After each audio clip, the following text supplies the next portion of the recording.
आदि विंगस हयात असां सां सिंध सभा में शमूलियत कई। ठीकु आहे आदि, इहो बि तव्हांखे मुबारक हुजे।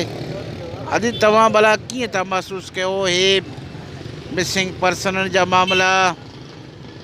कॾहिं असीं ॾिसूं था त कब्ज़ागीर मुख़्तलिफ़ पहिरियां टाउन थियो, DHS सिटी थिया, इहे हिकिड़ो मतिलबु चारों तरफ़ यलगार, तव्हां कीअं था महसूसु कयो आदि? आउं हिकु शागिर्द आहियां ऐं आउं बिल्कुलु इहो महसूसु कयां थी त मुंहिंजे मुल्क में जेके हालतूं आहिनि उहो ग़लति आहिनि। जेके असांजी क़ौम आहियूं सिंधी, उन में असांजा वसीला असांखां फुरिया वञनि ऐं उन खां पोइ असांजे मुस्तक़बिल सां खेॾियो वञे, इहो तमामु ग़लति आहे।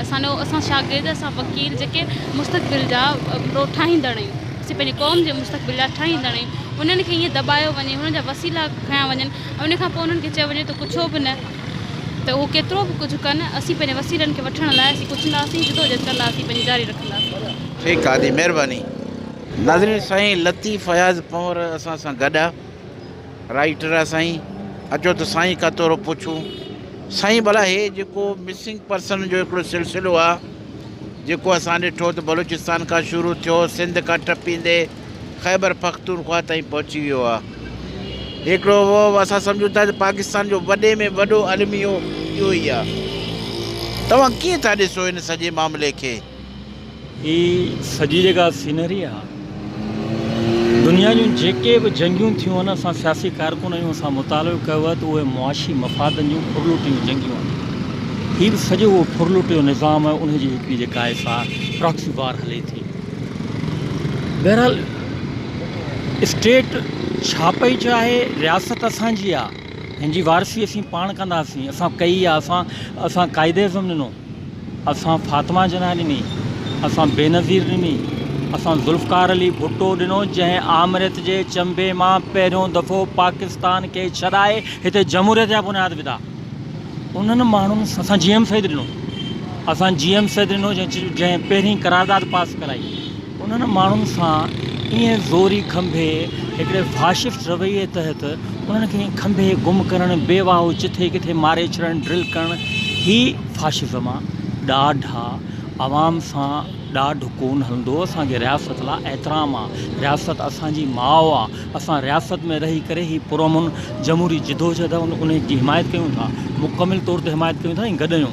पर रियासत खे बि आवाम जी इज़त करणु घुरिजे। रियासत माण्हुनि सां हूंदी आहे, आवाम सां हूंदी आहे, बरनि पटनि सां कोन हूंदी आहे, रोडनि रस्तनि सां, रुगो माल मिल्कियत सां कोन हूंदी आहे। ही नाहिली करे रहिया आहिनि, बेवकूफ़ आहिनि। ही इस्टेब्लिशमेंट बेवकूफ़ आहे, ही ख़ुदि रचा चाहे थी।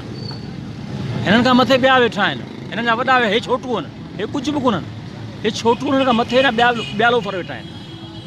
ही उन्हनि जे हक़नि जी पासदारी कनि पिया, हू टिनि जे हक़ लोफर लोफर लोफर, हे गंढी छोड़ हिक ॿिए सां गॾनि, हे वॾा वॾा नाला ही जेके रखिया अथऊं, इहो तहज़ीब हिननि खे ॾिना आहिनि। हिननि जा अंदरि खोटे ॾिसो, हिननि खे रहिड़े ॾिसो, खले हेठां उहे ई साॻिया फाशिस्ट तरींदा निकिरंदा। त ही बहरहाल ही असांजी पुरअमन सियासी जिदोजहद आहे। असांजा माण्हू मोटायो, मावराए अदालत क़तलेआम न कयो, असांजा माण्हू खंभे गुम न कयो। ही सूरत हाल ॾाढ जी आहे, जबर जी आहे, इहा कोन क़बूल बि, कोन क़बूल बि, कोन क़बूल। ज़बरदस्त। साईं मुर्तज़ा मुग़ल असां सां गॾु आहे, जीअं सिंध GMS काउंसिल जो मेंबर। हाँ सही, जीअं सिंध जो काउंसिल जो मेंबर आहे। साईं तव्हां हे मामले खे कीअं था ॾिसो? मिसिंग पर्सन जो जेको मामिलो असां सम्झूं था त इहा हिकिड़ी जेका असां वटि हिकिड़ो वॾे में वॾो बहरान इहो ई आहे हिन वक़्तु, जेको असीं ॾिसूं था बलूचिस्तान खां सिलसिलो शुरू थियो, सिंध खां थींदो ख़ैबर पख्तूनख्वा ताईं पहुची वियो आहे। तव्हां कीअं था ॾिसो हिन मामले खे? सही, असुल हे सिलसिलो हिन महिल खां कोन हलियो आहे। हे सिलसिलो हिन रियासत जेको आहे 70 खां वठी 1970 खां वठी शुरू कयो आहे। सरदार अताउल्लाह बेंगल जे पुट असद बेंगल खे हिननि खणी करे गाइब करे शहीद करे छॾियो। अशोक कुमार खे ज़िया दौर में से मुंहिंजा मेहरान यूनिवर्सिटी जो उस्ताद उनखे खणी गाइब करे छॾियनि। इहो सिलसिलो जेको लगातार हले थो पियो, हिन में हिननि खे कामयाबी कोन थींदी। रियासत सम्झे थी त जेके हक़ जी ॻाल्हि कंदा, जेके हक़मियत जी ॻाल्हि था कनि, जेके सच जी ॻाल्हि था कनि, असां उनखे दॿाईंदासीं, इहो कतई कोन्हे। तारीख़ जेका आहे अगरि ॾिठी वञे माज़ी खां वठी, त इमाम हुसैन जे शहादत खां पोइ यज़ीद बि इहा ई कार्रवाई कई, ॾाढ मुर्सी। पर उहा सिमोजा थोड़े वक्त खां पोइ जेको आहे उहा शइ ख़तमु थी वई ऐं हिते बि ख़तमु थी वेंदी। असां हिननि खे चऊं था पंजाबियुनि खे त बाबा बंगाल खां सिखो, बंगाल जो वॾो सिमोजा सानियो आहे, उन खां सिखो। छा तव्हां माण्हुनि खे खणी मारे छंदा, ख़ल्क़े ख़ुदा खे खणी तव्हां मारे छंदा तव्हां कामयाबु वेठो त कतई तौरु कोन थींदी इहा शइ। ऐं हिते बि उहा शइ न थींदी। माण्हू छा सिमोजा वसीलनि जी ॻाल्हि कनि, माण्हू NFC जी अवार्ड जी ॻाल्हि कनि, माण्हू पाणीअ जी ॻाल्हि कनि, माण्हू मादनी वसीलनि जी ॻाल्हि कनि, उहे गदार थी विया। माण्हू जेके हक़ जी ॻाल्हि कनि, बेकार बेरोज़गारी बुख बदहालीअ जी ॻाल्हि कनि, उहे गदार थी विया। अगरि तव्हां हक़ त ॾियो माण्हुनि खे, हक़मियत त ॾियो। असां त अॻ में बि चऊं था वेठा त बाबा पाकिस्तान असांजे हवाले कयो, असां था हलायूं पाकिस्तान खे। ॾिसो कीअं थो पाकिस्तान हले ऐं कहिड़े तरीक़े सां पाकिस्तान थो हले वेठो। बसि तव्हां पाकिस्तान खे मुंहिंजो नुक़सानु कंदव। बाबा असां छो पाकिस्तान खे नुक़सानु कंदा? असांजे नाले ते पीपल्स पार्टी केस थी करे थी मुंहिंजा सिंध कार्ड, ऐं उहे साणी से मुंहिंजा सिंध जो सत्योनाश करे छॾियो। असां हिन खे रियासत खे चऊं था त बाबा इहे माण्हू जेके आहिनि उहे छॾे वॾियो। इहो माण्हू खण जेको इहो ख़ुदा जो वॾे में वॾो तव्हां ते अज़ाब ऐं कहर नाज़िल थींदो। ख़ल्क़े ख़ुदा जी जेका पिट कहर जेको सी मुंहिंजा नाज़िल थींदो आहे न, पोइ यज़ीद बनी उमिया जेको आहे मुंहिंजा दुनिया जे रोए ज़मीन ते कोन रही, उन बि एॾो ई ज़ुल्म कयो। त हे जेको ज़ुल्म तव्हां जेको सी मुंहिंजा कंटिन्यू सी मुंहिंजा उन्हनि जी पैरवी किताब वेठा कयो। दुनिया हाणे किथे पहुती आहे वेठी। तव्हां ई खणी गाइब करण सां फ़ाइदो कहिड़ो आहे तव्हांखे? फ़ाइदो त कतई कोन्हे। तव्हां हिकिड़े फ़र्द खे कयो कंहिंजे चुगलीअ जे कंहिंजे ग़लति से मुंहिंजा इंफॉर्मेशन ते, पोइ तव्हां उनखे छॾे था ॾियो। पर हुनजा उहे साल जेके आहिनि, उहो साल महीना जेके आहिनि, उहे काॾे था हलिया वञनि? त उहे कंहिंजे खाते में था वञनि। रियासत खे चऊं था बाबा इहा ईअं मुल्क कोन हलंदा आहिनि जो तव्हां खणी गाइब करे छॾियो त उहो सी मुंहिंजा तव्हांजी कामयाबी थी। इहा कामयाबी कोन्हे, तव्हांजी वॾे में वॾी नाकामी आहे। एटीमी कुवत आहे मुल्क, एटीमी कुवत आहे। उहो माण्हुनि खे खणी हिकिड़े थी मुंहिंजा ग़रीब ऐं बेपच वस उन माण्हुनि जो कोन्हे, उनखे खणी था गाइब था करे छॾियो। तव्हां उहा कहिड़ी ताक़त था उन्हनि खे ॾेखारणु चाहियो रियासत खे? त बाबा इहे माण्हू खणी छॾियो, तव्हां वॾी ताक़त था रखो। कतई कोन्हे। उहा तव्हांजी सी मुंहिंजा कमज़ोरी सी मुंहिंजा ज़ाहिर थी वेठी थिए। एटीमी ताक़त आयो, तव्हां एटीमी ताक़त थी ॾेखारियो। तव्हां दिलि पंजाबी खे चवंदासीं तव्हां थोरी दिलि वॾी करे ॾेखारियो, ऐं दिलि वॾी कंदव त ज़ाहिरी ॻाल्हि आहे अॻियां बि तव्हांखे सी मुंहिंजा उहा ई सी मुंहिंजा मोट तव्हांखे मिलंदी। न त तव्हां साईं जेम्स खे 32 साल 10 महीना 21 ॾींहं क़ैद कयो। छा थियो? सैयद अॼु जेको आहे ऊचे घाट सां उनजे मज़ार ते हज़ारे लखे माण्हू वञनि था पिया। तव्हां उनखे क़ैद करे छा फ़ाइदो वरितो? बशीर ख़ान खे तव्हां सी मुंहिंजा शहीद करे छॾियो, छा फ़ाइदो थियो? उहे माण्हू सी मुंहिंजा उनजा एॾा फॉलोअर थी विया आहिनि। उन वक़्त में घटि फॉलोअर आहे, हाणे वधीक फॉलोअर थी विया। पर रियासत खे असां इहो ई चवंदासीं बाबा इहे इन पंहिंजे सी मुंहिंजा हट दड़ी में तव्हां पंहिंजी इन शइ तां थोरो सी मुंहिंजा कदम पोइ ते हटायो।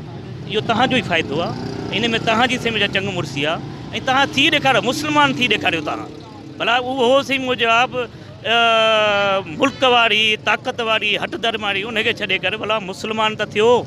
भला नबी साईं जे कोल ऐं फेल ते अमल कयो जेको इस्लामी रिपब्लिकन पाकिस्तान आहे। भला चओ था बाबा हे नबी साईं जे उनजे सुन्नत जे इस्लाम जे सी मुंहिंजा उन ते ठहियो आहे मुल्क नज़रिए ते। भला उनखे उन हिसाब सां त हलायो त मुल्क हलंदो। ईअं मुल्क कोन हलंदा आहिनि मुंहिंजा ॾाढ मुड़सी ते। तव्हां ॾाढ मुड़सी बंगाल में कयो, छा थियो? अॼु बंगाल तव्हांखां अलॻि थी वई। तव्हां बलूचिस्तान मां सिंध में कंहिंखे सी मुंहिंजा बख़्श कयो आहे। तव्हां ॾाढ मुड़सी किथे दुनिया में कंहिं बि जॻह ते ॾाढ मुड़सी कोन हली आहे।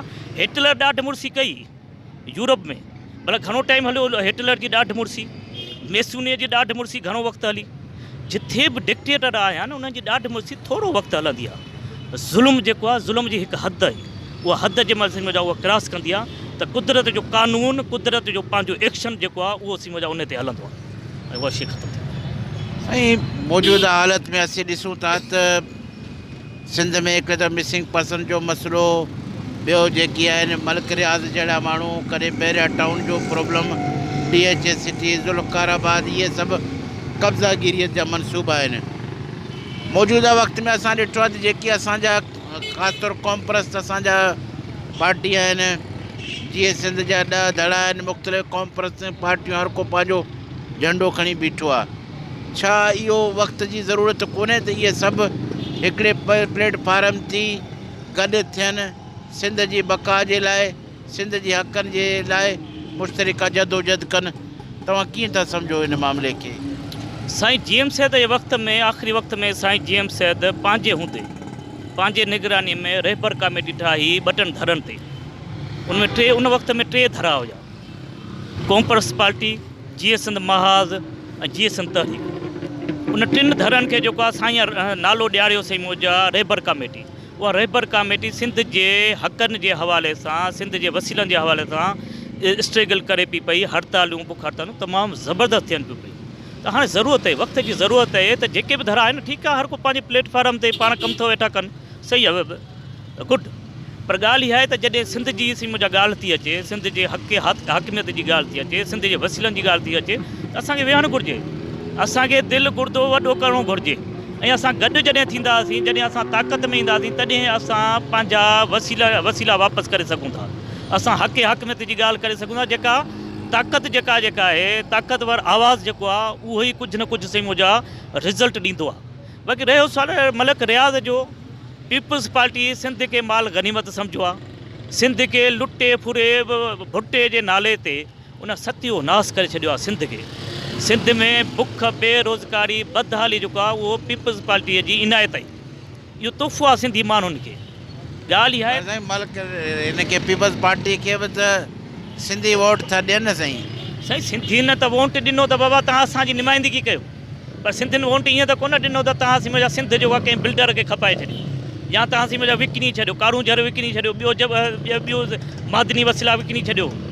कंहिंजी सी हुनखे परवाही कोन्हे, हुनखे पंहिंजे इक़्तिदार जी, पंहिंजी ताक़त खे समेटे गॾु करे ऐं उन ते सी मुंहिंजा मथियनि खे, हुकूमत खे ब्लैकमेल करे ऐं पंहिंजा सी मुंहिंजा जाइज़ नाजाइज़ पंहिंजा मुतालबा मञाइनि था।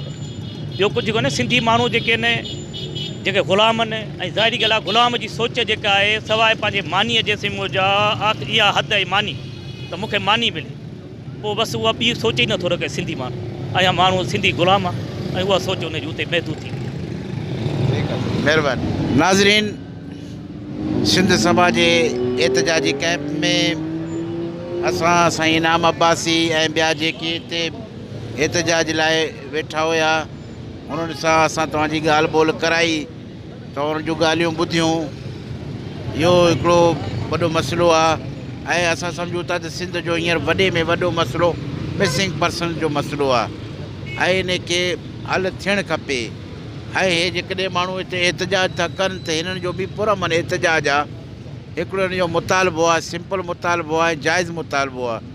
हुकूमत खे घुरिजे त इन्हनि जे मुतालबनि तरफ़ तवजो ॾिए ऐं इन्हनि जा इहे मसइला हल करे। नाज़रीन, आख़िर में असीं इजाज़त वठंदासीं। कैमरामैन आसिफ़ अली गबोल सां गॾु अकबर गबोल, हैदराबाद प्रेस क्लब, हैदराबाद।